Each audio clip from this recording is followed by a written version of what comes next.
Assalamualaikum warahmatullahi wabarakatuh. Perkenalkan, nama saya Khairan Erwari. Di sini saya akan menjelaskan tugas kelompok dari kami, yaitu kelompok 4 akidah dan iman. Yang pertama yaitu akidah.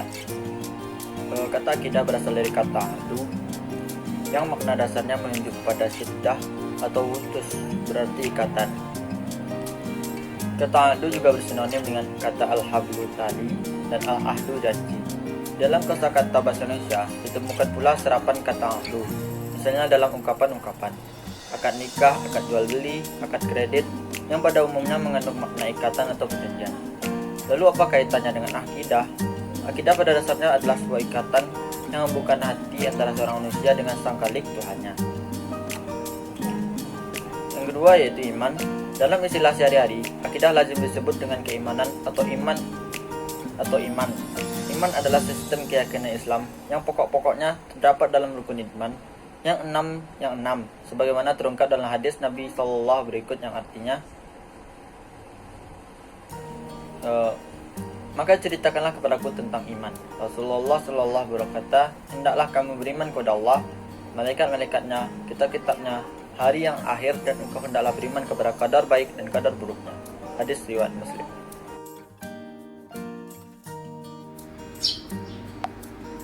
Proses terbentuknya iman terdiri dari dua. Yang pertama, didahului oleh pengetahuan tentang Tuhan.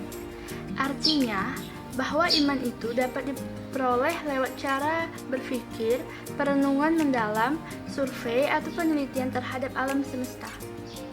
Iman seseorang tidak mudah tumbuh dengan sendirinya, melainkan diasah dan dipertebal dengan cara terus-menerus menggali rahasia kekuasaan Allah yang tersedia di alam semesta.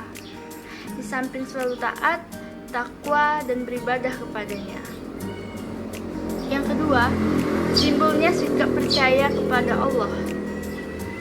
Meskipun kepercayaan pada tahap ini masih labil, tergantung pada seberapa banyak pengetahuan tentang Allah dan upaya kontemplasi terhadap alam semesta tersebut. Namun, iman pada tahap ini akan terus meningkat seiringnya bertambah pengetahuan yang diperoleh atau pengalaman yang dijalani. Kadang-kadang muncul keraguan dalam dirinya. Namun, ketika proses pencaharian tersebut berlanjut, sedikit demi sedikit keraguan itu akan hilang lalu berubah pada terbentuknya tahap ketiga, yakni yakin tanpa dibayangi oleh sikap ragu. Ruang lingkup iman. Hadis Ibnu Majah membuktikan bahwa ruang lingkup iman mencakup 3 aspek kehidupan manusia, yaitu meliputi seluruh isi hati, seluruh ucapan dan segenap laku perbuatan serta kebulatan hidup manusia dalam arti kebudayaan dan peradaban. Untuk lebih ringkas dan tajam, maka masalah bagian isi hati dan ucapan yang memberi dan menyatakan penilaian dan pandangan. Misalnya, matahari berputar tetap pada sumbunya. Ayat 38 kita simpulkan menjadi pandangan hidup, dan bagian isi hati dan ucapan yang mengenai dan mencakup seluruh laku perbuatan manusia kita simpulkan menjadi sikap hidup. Dengan demikian, maka untuk lebih singkat dan mendekati hakikinya, kita terjemahkan menjadi iman ialah pandangan dan sikap hidup.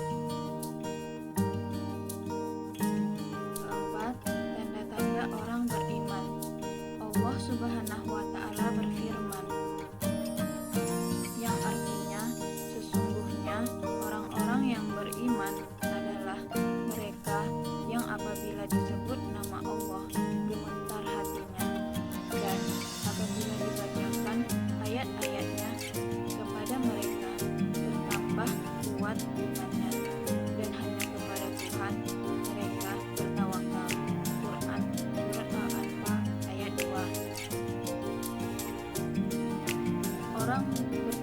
Tanda-tanda orang beriman tersebut ada 3, yaitu yang pertama, orang beriman adalah jika disebut nama Allah bergetar hatinya.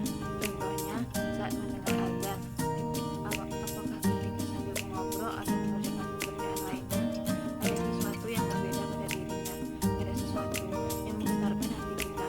Ini bisa kita jadikan alat ukur. Bila hati kita bergetar saat disebut nama orang yang dicintai, bergetar saat mendengar nama yang kita segani, maka mengapa hati kita tidak bergetar saat nama Allah disebut, yang Maha Kuasa atas diri kita itu disebut?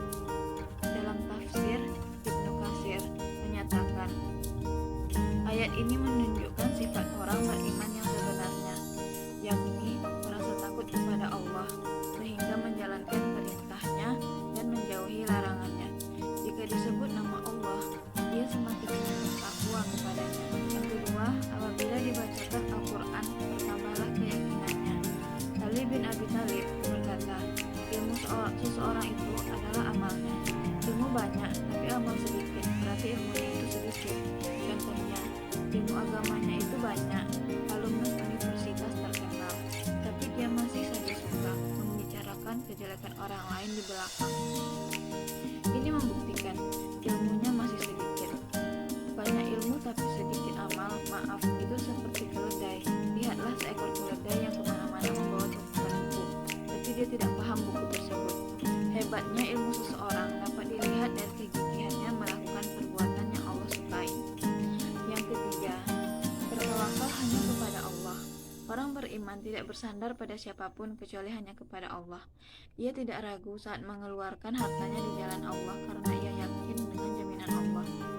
Orang beriman itu juga memiliki sifat zuhud, yakni banyaknya harta bukan tempat bergantung karena ia yakin dengan jaminan Allah. Orang beriman meyakini kemuliaan hanya milik Allah. Firman Allah yang artinya, katakanlah Muhammad, wahai Tuhan penuh kekuasaan, engkau muliakan siapapun yang engkau kehendaki dan engkau hinakan siapapun yang engkau kehendaki. Quran